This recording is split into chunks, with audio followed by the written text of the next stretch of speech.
Hi, my name is Brenden St. I'm a food safety specialist with the Georgia Fruit and Vegetable Growers Association. Produce Food Safety Services is part of the Georgia Fruit and Vegetable Growers Association. We help farmers, packers, shippers, and processors develop customized food safety plans. And we're going to show you a short video. Thank you.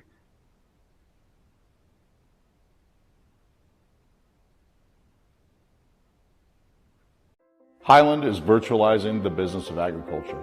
From soil to sale, we are uniting growers, packers, marketers, and their customers in ways never done before. In today's global marketplace, competition has never been fiercer. You need innovative tools to provide business and market transparency for the industry to remain sustainable for future generations.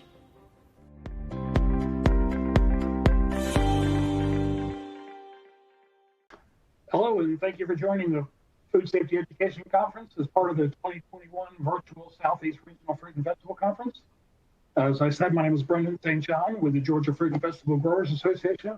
I'll be the moderator for this presentation.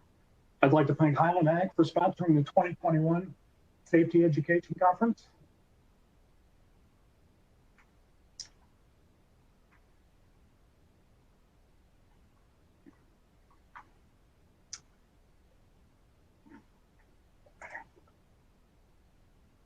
Pesticide CEU and CCA credits are available for most presentations offered during the Southeast Regional Conference. Check the Pesticide CEU guide for a list of approved presentations and participating states. The Pesticide CEU guide is located in the Event Resource tab under the Media Player. The guide is also available at the Resource Center located on the main menu of the conference platform. Please note pesticide credits will only be available for registered attendees and only during the live conference. Credits will not be available for on-demand viewing. There's a simple three-step process to receive your CEU credits. First, go to the audience chat box located on the left side of your screen and type your first name, last name, and the state for which you're requesting credits. Again, go to the audience chat box located on the left side of your screen and type your first name, last name, and the state for which you're requesting credits. You will need to do this for every presentation to request CEU credits. The second step is to sign out at the end of every presentation. To sign out, go to the audience chat box and type your first name, last name, and the states for which you are requesting credits. You will be reminded to sign out at the end of the presentation. The third step is to complete the pesticide CEU registration. You only have to complete this registration one time during the conference. This is not required with every presentation. To access the Pesticide CEU registration web link, open the Pesticide CEU guide on the Event Resources tab located under the Media Player. The Pesticide CEU registration web link is located on the front cover of the guide. This presentation is pre-recorded to reduce technical difficulties. We will be answering your questions live at the end of the presentation. You can submit a question at any point during this presentation by typing a question in the questions box and pressing send.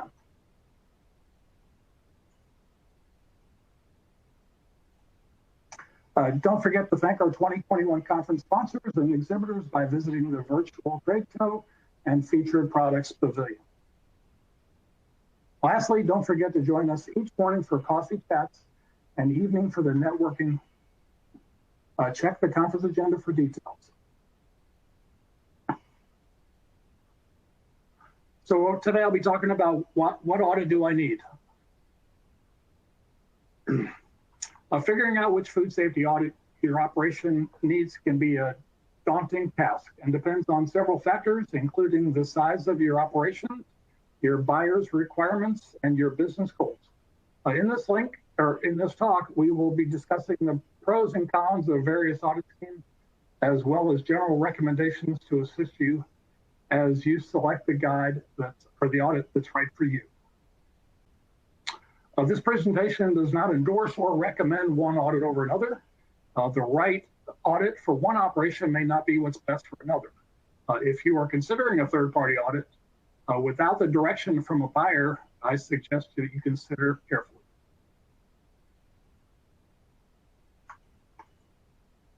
So we're going to start off with what is a third-party audit?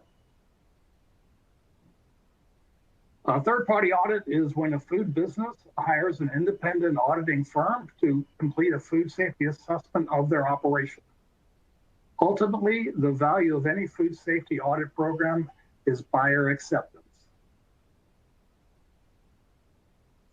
So when is a third-party audit required? Usually a third-party audit is typically required when the purchaser of a food product wants to confirm the quality and safety of the product they are buying. This ongoing process is known as supplier verification. So I thought maybe we'd start with some terms. We hear the term GAPs, or good agricultural practices. And these are just guidelines established that ensure that field operations or farms account for potential food safety issues. GAP programs address the food safety topics of site selection, adjacent land use, fertilizer usage, water sourcing and usage, pest control and pesticide monitoring, harvesting practices, including worker hygiene, packaging, storage, field sanitation, and product transportation, as well as food defense. GMPs, or good manufacturing practices, are guidelines and regulations that are designed to ensure that packing and processing operations account for food safety issues. GMP programs cover many topics, including pest control, traceability, sanitation, food defense, maintenance, foreign material control, and HACCP. So what is HACCP? HACCP is a management system in which food safety is addressed through the analysis and control of biological, chemical, and physical hazards from raw material production, procurement and handling, to manufacturing, distribution, and consumption of the finished product. And another term we hear often is the GFSI, or Global Food Safety Initiative. This is a business-driven initiative for the continuous improvement of food safety management systems to ensure confidence in the delivery of safe food to consumers worldwide. GFSI provides a platform for collaboration between some of the world's leading food safety experts from retail, manufacturing, and food service companies, service providers associated with the food supply chain, and international organizations, academia, and government. So what are the pros and cons of auditing? For the USDA GHP audit, this audit is a good agricultural practices and good handling practices, and they're voluntary audits that verify that fruits and vegetables are produced, packed, handled, and stored as safely as possible to minimize the risk of microbial food safety hazards. GAP and GHP audits verify adherence to the recommendations made in the U.S. Food and Drug Administration's Guide to Minimize Microbial Food Safety Hazards for Fresh Fruits and Vegetables. You can look that up online, and it's industry recognized for safety practices. Some pros of the USDA GHP audit. It's the easiest audit to prepare for. It's relatively inexpensive cost for an audit, and requires the least policies and logs to be completed. It's relatively easy to develop a food safety plan on your own if you know how. And it's most of the policy and logs for a USDA GHP audit can be modified to work for other audits if you decide to move into other audit schemes. Some cons, or things that aren't so great about the USDA GHP audit. That's not that widely accepted. It doesn't meet the requirements of FSMA. So now we'll talk about the Harmonized Gap. The Harmonized Gap is a result of an effort by growers, shippers, produce buyers, government agencies. This includes USDA's Agricultural Marketing Service, audit organizations, and other stakeholders to develop a single audit that is applicable to all fresh produce commodities, all sizes of on-farm operations, and all regions in the U.S., and that is accepted to all buyers. And when we say all buyers, that would be all those buyers that will accept it. Okay, so some good things about the Harmonized Gap audit. It's more accepted than the USDA Gap audit. It applies to all commodities and all sizes of operations. It lines up with the produce safety rule and preventive controls rule. And some cons of the Harmonized Gap Audit. It's confusing. The technical equivalency term is confusing to some buyers. And some buyers don't understand the difference between a USDA gap and a Harmonized Gap Audit. So some people shy away from the Harmonized Gap because they don't really understand it. We're also going to talk about Global Gap. Global Gap is an internationally recognized standard for farm production. Covers good agricultural practices for ag, aquaculture, livestock, and horticulture production.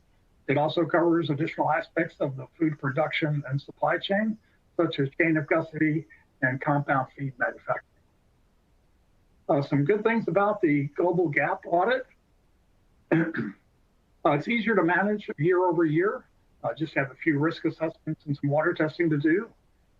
Fewer logs to manage on a daily basis as opposed to some of the other GFSI benchmark audits. It's accepted worldwide, and it is GFSI benchmark. Some cons or some not so great things about the Global Gap Audit. It's not widely accepted in the U.S. Also, the packing house audit, most large buyers don't accept that. And then it also gets into questions about worker welfare, which some people don't really appreciate very much. So, next thing that we'll talk about is the Primus GFS audit. The Primus GFS is the most recognized audit in the U.S.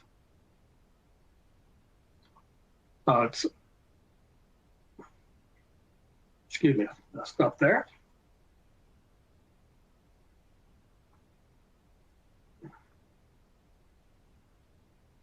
All right, some pros about the Primus GFS audit.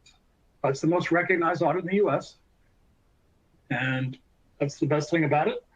Some cons about it. It's a very demanding audit. It takes a lot of experience and time to manage this day over day, year over year. It's also a quite expensive audit. Some other things, there's many logs to complete on a daily, monthly, and annual basis. So it's very time consuming and takes quite a lot of effort, and it takes a team of people to make this work.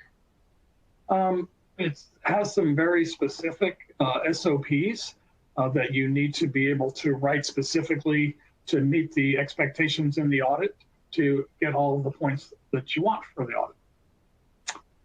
It's also challenging annual verification. There's quite a few steps that you'll have to take to be prepared for your next audit, and you have to do every year. And this takes a lot of planning, and also there's can be some expense involved in improving your food safety plan every year. So we'll talk now about some general recommendations. When determining which audit you need, always start with your buyer. If you have a buyer saying that you need a third-party audit, your first question should be, which audit do I need? If you're talking to a buyer and she seems unsure about which audit you may need, ask to speak to the company food safety person. Or you can look on their website and see if the requirements are on their website. When a buyer is dictating what type of audit you need, then the process of figuring out which one you need is already done for you. When deciding if you want to continue to do business with this buyer, you may want to consider of all these costs of the audit. So you've got preparation for the audit, writing all of the policies and procedures. You might have some expenditures to make to bring your facility up to spec. Are you going to be able to write the food safety plan on your own? All of the policies and logs. And are you going to be able to manage those day in and day out, year in, year out? There's also training plans and policies to have. You're going to have to hire someone to help you. How much are you going to have to spend in capital expenses to prepare your operation? And then how much is your audit going to cost each year? A lot of times there's also travel expenses, hotel, car, things of this nature. If an auditor has to come from a long distance. So it can be very expensive.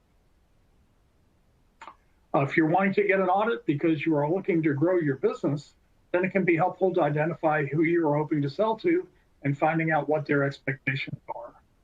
I recommend that you contact the buyer group you're hoping to sell to.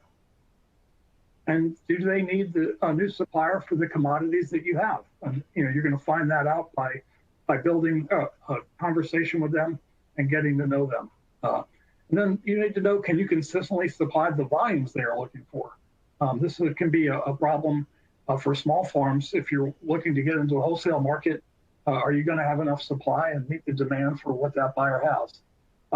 Coming from the buyer side of the business, I can say that the last thing a buyer has time for is to place an order with somebody and you not be able to fulfill it. They're definitely going to start looking for somebody else. So, will they pick up, or are you going to need to deliver that product? This is something you want to think about, and those added expenses if you have to deliver. What are the payment terms?